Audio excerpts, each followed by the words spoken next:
Hello, everybody, and welcome to day 31 of The Longing. Today I figured that I'd talk a little bit and I'd also read through the notes, that I haven't done that in a while, see if there's anything that's changed.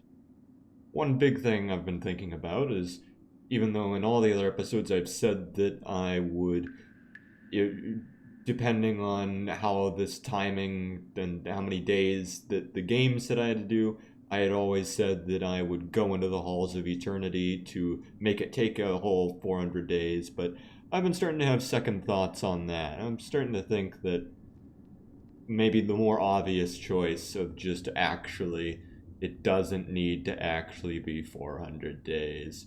I know that's what I said, but I just, I don't know. I've been getting excited about a lot of other ideas, and I think making this series too long, it's already going to be long. The joke already works with it being this long.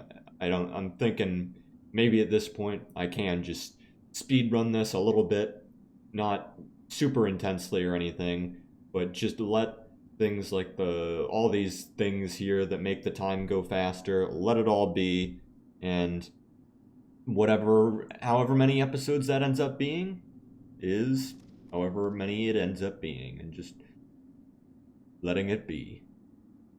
But I could change my mind. That's just how I'm feeling today, because I've been just thinking about all these ideas I've had. Like, for instance, I've been really interested in conlanging, that idea. I know very little about linguistics, but more than the average person who doesn't know anything, I think, because I've been looking into it, reading, doing a little bit of watching videos for fun and reading a little bit. And I just, that seemed like a giant thing that could be fun to mess around with. And then it's like, well, maybe I should know a different language, a second language, before I try and make my own. Maybe I should go more into either like Japanese or Russian or something. Those are some of the ones I've been interested in trying to do. But I think a lot of people who are into anime have thought to themselves, oh, I'll try and learn Japanese. And it's all well and good. But one thing that's stopped me in the past is just thinking, what if if I don't enjoy the subtitled anime as much anymore, because now I actually can hear the voice actors and I know how good they are or how shit they are. Whereas now I can just listen to a subtitled anime with Japanese voicing, and it all sounds fantastic to me because I don't know any better. But if I actually knew, maybe it would be a different story.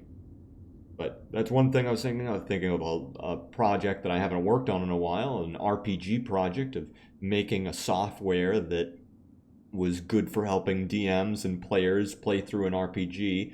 But whereas normal software like that is meant to sort of be like, this is a software that will be specifically to let people play D&D.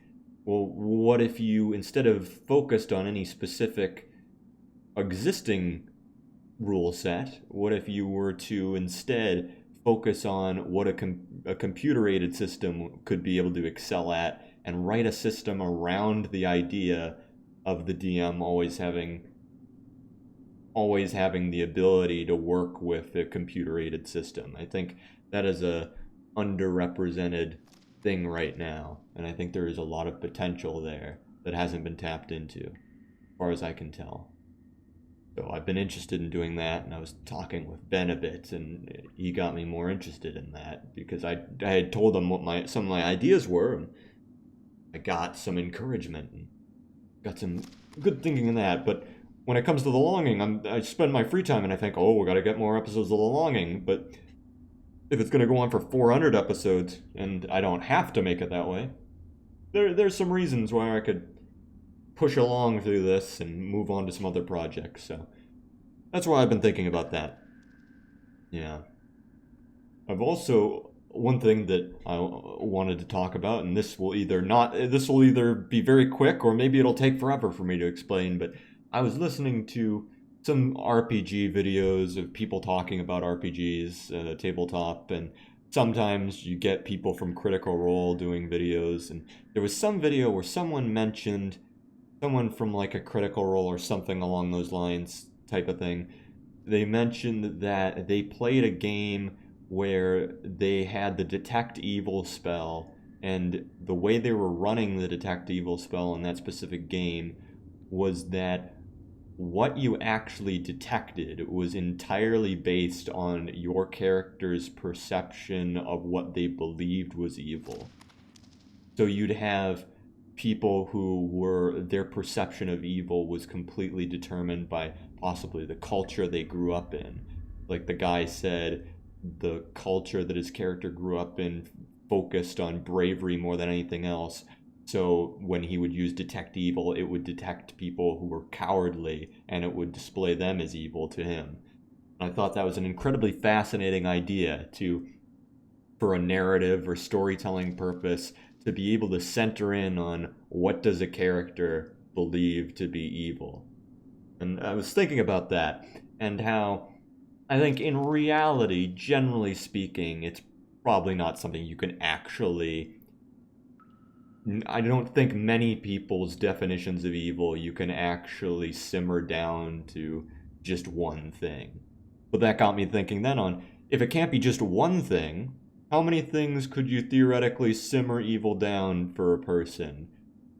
Could you get it down to maybe two things? Maybe not. Maybe three, four? How many could you possibly define it? Almost certainly not, but how could you get something believable for a character with only a couple of axes to how a character perceives evil?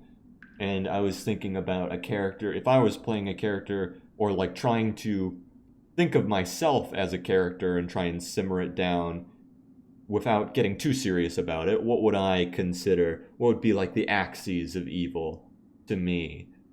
And I was thinking, on one hand, the more interesting of the two ideas I came up with was someone who pursues comfort at the expense of their knowledge, or someone who, no, I think I explained that well enough, as opposed to someone who pursues knowledge at the expense of comfort. I think that doesn't sound evil, and I don't think it necessarily is evil. I think from a from my perspective, that is more of an avenue to evil. Someone who is so obsessed, or not so afraid of discomfort, that they're willing to overlook the truth, I think is a lot of the basis for evil in a lot of people. That, or maybe not the basis for evil in people, but the basis for why people go on to commit evil actions is because they're too afraid of actually looking forward into the truth, because looking forward into the truth would be uncomfortable. So that would be one axis. How much does someone ignore the truth for their own comfort? And then the other axis would be something along the lines of more or less how much they value themselves over others. I think that's probably the most basic axes for how most people would probably say for evil on some level. It's a little bit more alien to go against that grain, but you definitely can. You could imagine a person who believes the worst thing in the world is for someone to go against their own urges. There are plenty of people who believe that, and you see it in fiction a lot. So that would be someone whose definition of evil would be someone who they saw as restraining themselves. It's something like a puritanical civilization they would see as evil because it's a restraints type of thing. So you can really imagine all these different ways of viewing this and graphing, like come up with a character, come up with the axes for how they perceive evil, and then like graph like how do they perceive other people based on their own axes for evil. And I thought that could be fun to sort of experiment with, like, and think about. And I know I doubt there's too much you can realistically get from that and translate to the real world, but who knows? It's a fun little thought experiment. But as I approach on 10 minutes, or however long it's been, I wanted to check the notes, or whatever it is. I wanted to read these notes before I end this episode. Let's see. Thoughts, not notes. This... Oh. I think... Read this. I discover I have seen nearly every area of the cave, alright? I really need to read more. My dream would be to find a book that never ends. I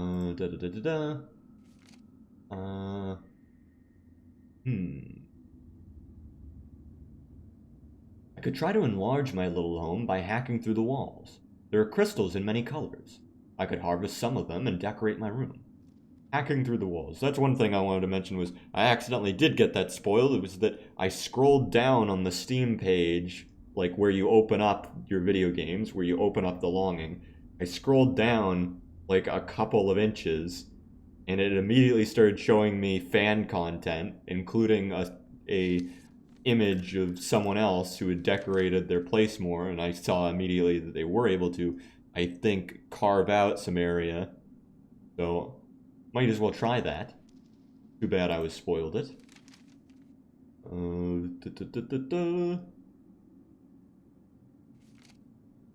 Bed would be a nice addition. Very lonely down here.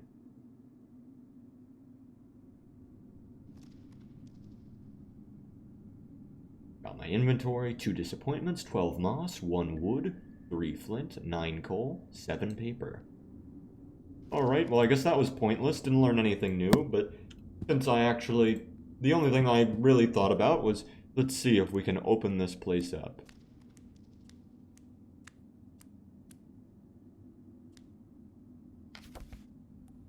Got free coal. Give me the coal. Use Matic. Let's see how far I will get. I was reluctant to do this before because I thought this had to do with, like, leaving this whole cave system or something. But I don't think it does. I think it just opens up more room for me to decorate. I forgot that this might take a while. Well, in case it does take a while, I think I'm going to end the episode here, and we'll see what happens next time. See you guys around. Later.